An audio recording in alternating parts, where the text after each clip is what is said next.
ನನ್ನ birthday cake cut ಮಾಡೋದಕ್ಕಿಂತ ಮುಂಚೆ ಇಲ್ಲೆಲ್ಲ ಮಿಸ್ ಆಗಿದೆ ಅಲ್ಲ, ಇದೆಲ್ಲ ಇವನೇ ತಿಂದಿರೋದು.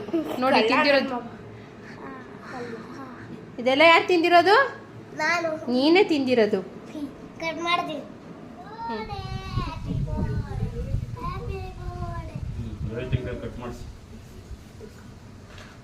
ವಿಡಿಯೋ ಮಾಡ್ತಿದ್ಯಾ ಚಿನ್ನಿ?